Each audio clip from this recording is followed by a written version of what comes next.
Chese chokwadi. Chese chokwadi. Ndikanyika chabatwa nemunhu. Ndikanyika chabatwa nemunhu. Akatibatsira. Batsirwa. Pamusoro changamire. Ndinekari kuita munero. Pamusoro changamire ndinekari kuita munero. Nyaya yangu ndeyekuti baba havakupatikirawo kurapisa mwana wane gore ne8 months, mwana achingorwara. Tikati uyaiwo tibatsirane kufamba, vanonga vachitifamba imwega, pamwe vanonga vachiti handina zvipomerwa. Saka ndipo ndotomudini mundibatsirewo ipapapo. Baba ya mwana. Baba wemwana? Baba wemwana. Makarambana? Takarambana. Makarambana? Saka papa kaenda usibhokoti makazi. Tina kuenda kukoti. Enda kukoti muno mangari maya maintenance. Awa yaite zvese. Aiwa watokura musikana uruchemo. Watomuhombe musikana yenu. Arwara pfumo. Oh, musikana aruchemo. Unandika mwana kandeka diki kai. Watendera msoro. Saka baba alikuda ndaza tuze. Baba panyaya kuti tifambe apa baba hawasu kuti tibatsira kuti tifambe pamwe chete. Kuti tifambe pamwe chete tibatsire mwana ragore ne8 months mwana achingorwara. Imi makambofamba here nemwana? Ndaimbofamba ndaimbozama apo napo asi hazvisi kupera. Ndati makambofamba here hongu kana kuita? Hongu ndakambofamba. Zvikanzi chii? Aiwa mwana uyu zvaari kuita mawari ari kuita kuruita kutonga pane mufurutora pane mwana uyu.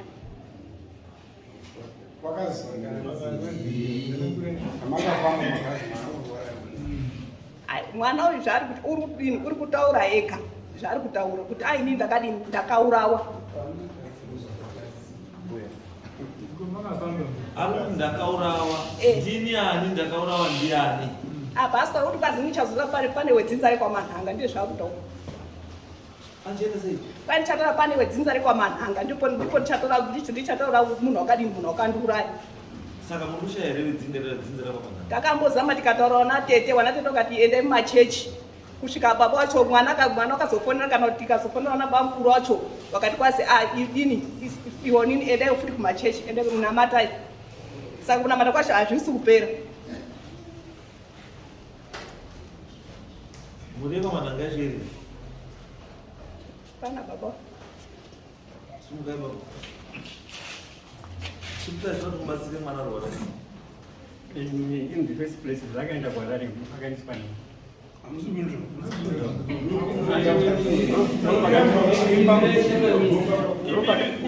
Munopindura kunomuta chakamire mwana ndiri kurapisa ndakazoendesa kwarare ndakadai.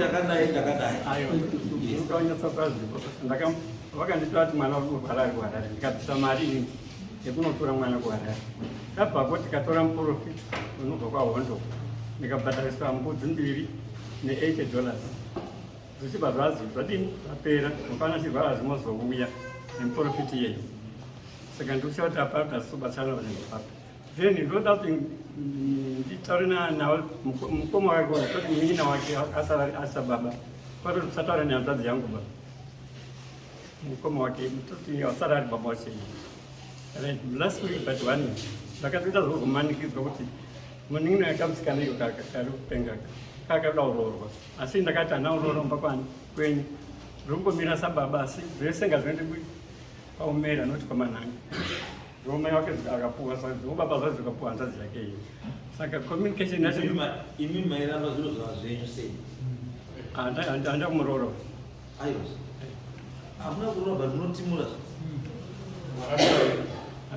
makatorei why makaramba makaita kunga mari iri kuinda basi mumwoyo menyu muri kupisa nenyaya yekuti makatya kuti mukatora mari mamazi ndaakusungirwa kuti ndiyo baba uchiita zvakati but muri kukanganisa mumereji yewana kozi mwana akashupika umba yemumu anoenda unani baba wake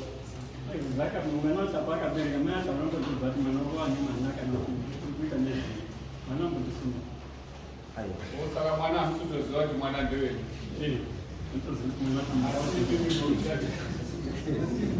uyu chii chenyu? Anga ari musikana wangu. Aiwa, kona musikana wangu. Makanobarisana kamukadzi wangu.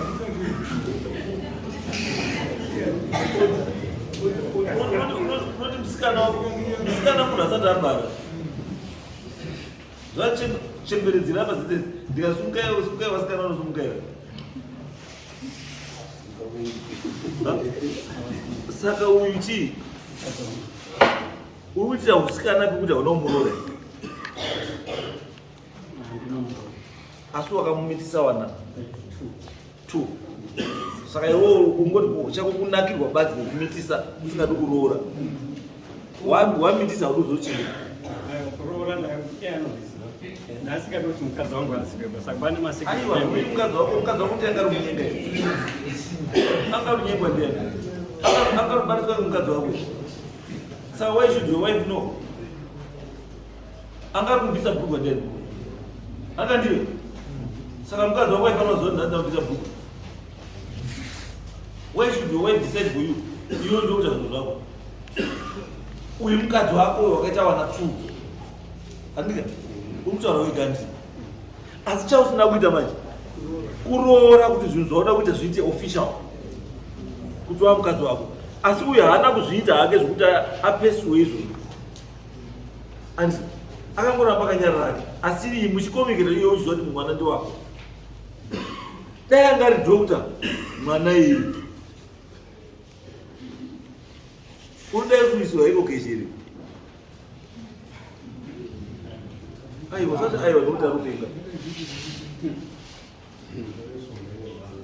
gadzirisa chinhu chako shamwari mwana uyu ndewako mukadzi uyu haambo kunyeperi batola ndewako kana uri mudhauta iwewe sekutaura kwamboita statement yotaura kuti mukadzi anomunitaura kuti ndimwana enda kudnn mwana wako ende kudnn mwana iye amuzwa mbuya ende kudnn mwana iye ndebaba wako muende maresults ariko kuti baba wako watanga maybe ndo kuti watange kuchingisa chii mwana because wari kutaura kudhauta because muruzivi mai hamunogenda pamukutaura kuti maane nhumbu kana maane mwana mwana wacho panzapo ripoti ngauye muone kuti vanofanana here unokwanisa konyengwa nomwe murume wobva waikwandirika kuti uzozvara ko mwana akatozara nini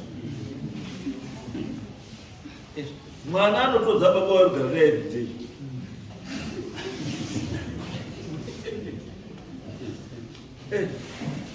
unotomona ona tete ndo basa renyika rekunyepa wakufanira kuona mhino dzacho nzeve dzacho mhino yedu yasekuru chaiyo chaiyo bati gare gare wakuzoti haasi mwana wake asi ndimakai muchipembedza ona tete ndimakai muchipembedza kuti musekuru wake wazoya ariye chaiyo tinoziva gomba rina mwana zvaiitika kare noti mazuva ano kana paita doubt endai kudna test zvopruvwa imi mutotaura kuti tese munhu wakafanana wakafa aiwa izvozvo mazuva ano hadzichashandi anzo hamusati mamona kuti mukadzi uchitara naye na5 o'clock zuva rakudoko dai uchindosiyana naye zvaenda kogeza wovharana nomwe mumwe futi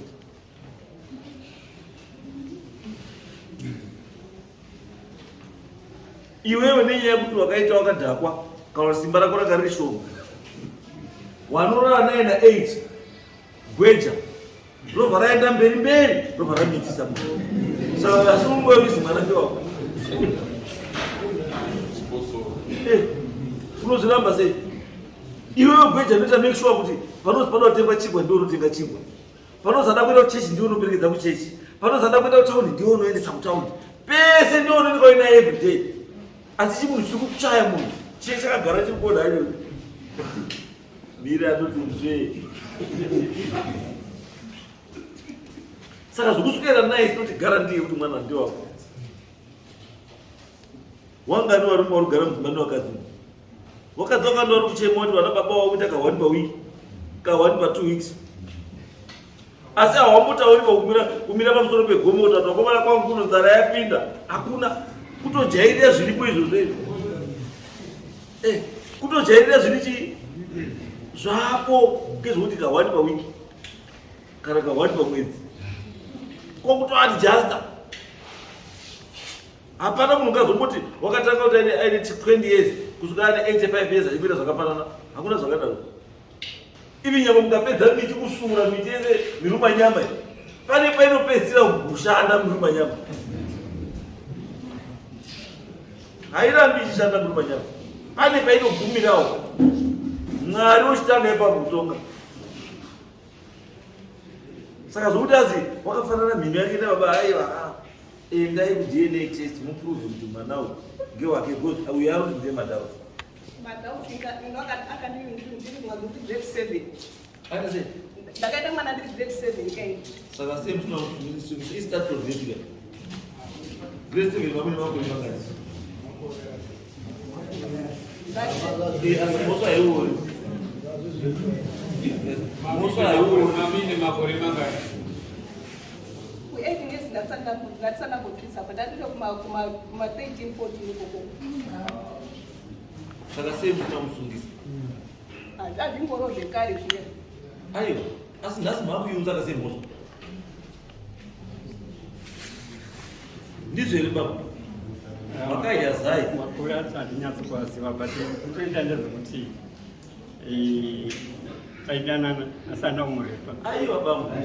Kudanana munodanana nemunhu baba. Asi mutemo haukubvumiri kudanana nemwana ari under age.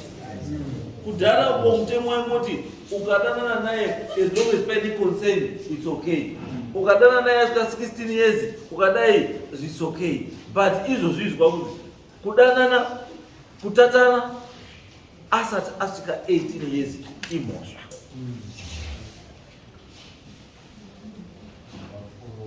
Iyi mutobvuma yenyu kuti makabvisa mwana wausikana ndikopesa. Aiwa, zvekuti anga asiri musikana anga ragomba ndiwo akazvizwira ndoroziya asi wakamubvisa iye ndiye anoziva. Zvokuti kumwana kupinda pamberi pako ndazoshinyepa kuti anga asiri musikana saka chaachiri chii.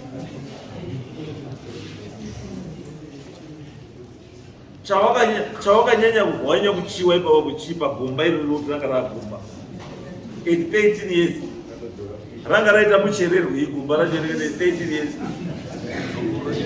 Wakutoita vana bambo munatingwarire bambo munokasarana mahujeri zimwe zvinopedze muri mumamisha mwacho ukozi mukatozotipira kungwara moyo kupablika panozobuda zvakawanda senge iyo iyi yakutobuda kuti ndakaginya vhugwa 13 years ndiri mukristian ende ndinotowa handidi kuziva kuti sei vabereki venyu vasina kuripota sei macho musina kuripota kuti mwana abatwa 13 years ende usei usina kuroora aiwa upenyu komboni bako ingotoraita komboni is from the word company.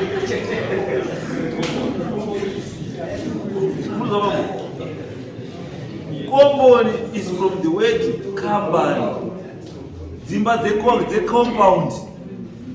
Compound ndiyo komboni. Dzimba dzechi i-compound. Dzimba dze-company. Zvine mukatazi munongoziva ushe mukomboni. Ushe mukomboni ndiyo kupombora vakaziva vanhu nekunyengana nevana vari below the age of 18.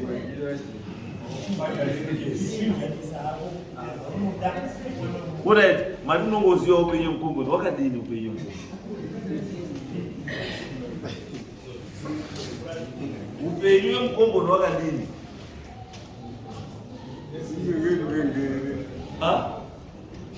Kudhara kwacho kudhara kwacho waidini zvisina mazano zvekuti anda 18 kana chichi zvekuti 18 or 16 ndati hazvina basa ndati upenyu hwemukomboni wanga wakadini.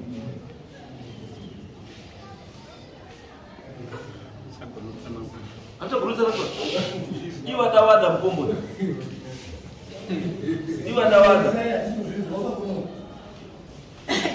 Aiwa musadaro baba, nyaya idzi dzinokushatira izvi endai muchengetedze mwana wenyu. Gadzirisai nyaya iyi kugadzire zvakanaka. Iwewe mukadzi kana uine kufushumwa nenyaya yekurorwa kwakaita nekubatwa kwakaita endawo mangari mumapurisa. nyaya irowi Mhosva haiori. Mhosva haiori kana ukarepa ukarepa.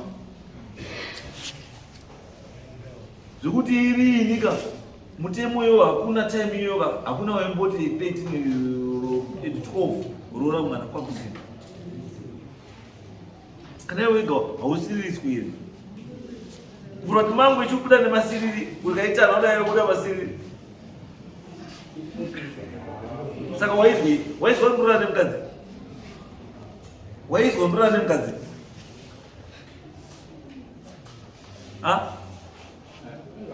zvazvo zvekuromba i haunganda 12 years wakura 12 years wakuriwo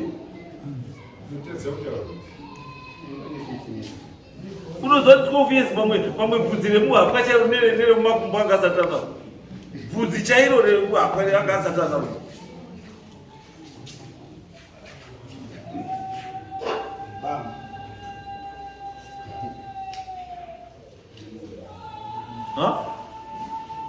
kuvhura kutata nemwana usati ane nebvudzi papi mwiri wake wese hapana kana nekamupere unongori zviri kuitii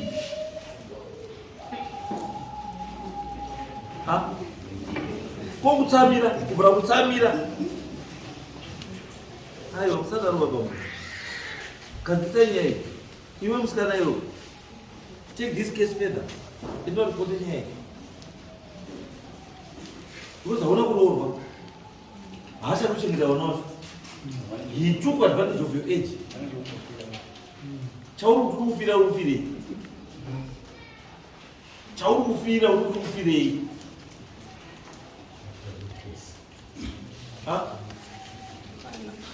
chauri kuti kufira urufirei wakarepwa 1 hausi kuchengetwa 2 wana wako wacho hausi kuchengetwa 3 wana uri kupenga 4 chauri kuti kufira urufirei murume wacho achiri kuuya here kumba kwacho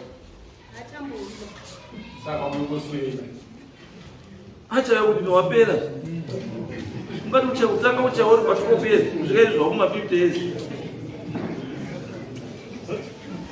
wakahiwa shuka yese kwekuchakuteererei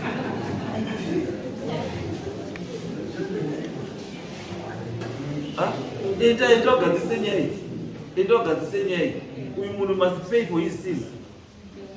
He must pay for his sins. Wana hawatamburi bavo iye atiziva zvari kuita kana ada kuzoprova ngaaprove zvari kuprova but taking head on taking on ichazofanira kuitwa nemutemo kuti nyika izive kuti zvakashata. Varume must know kuti vana vadiki varambi navo pa pamwe pacho varume let's not take advantage yezvatiri kutsuka kana kusenza kana kuti wakashimiro kari nani kana kuti akamota. Don't take advantage of those things kuti abuse vanhu mucommunity.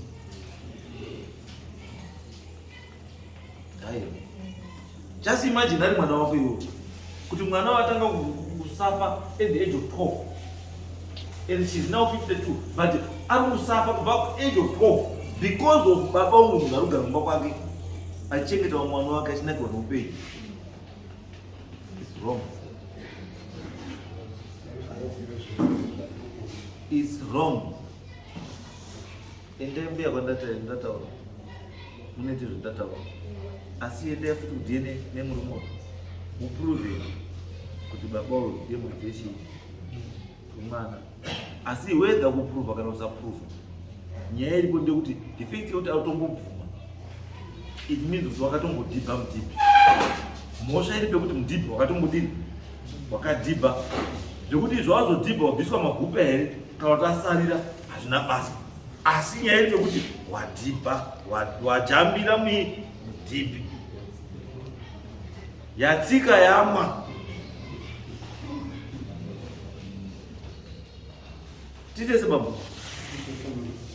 chinde mugadzise nyaya ndepete asi uchibva panapa chiboita arrangement kuti mwana uyu mbobva tofamba nemwana umugadzise mwana uyu famba nemwana uyu because mhosva dzako dzeriri kuteera chaiko riri padhuze newe tonobatsirwa panze pane wamwe ndipo ndanotokumbira kuti enda patsirwa ipo papo Dai pa namokoso. patsirwa ipo papa pane chanomboita pakubva Pamuruzi yanyedza ke dai pa zepa kwa zepa.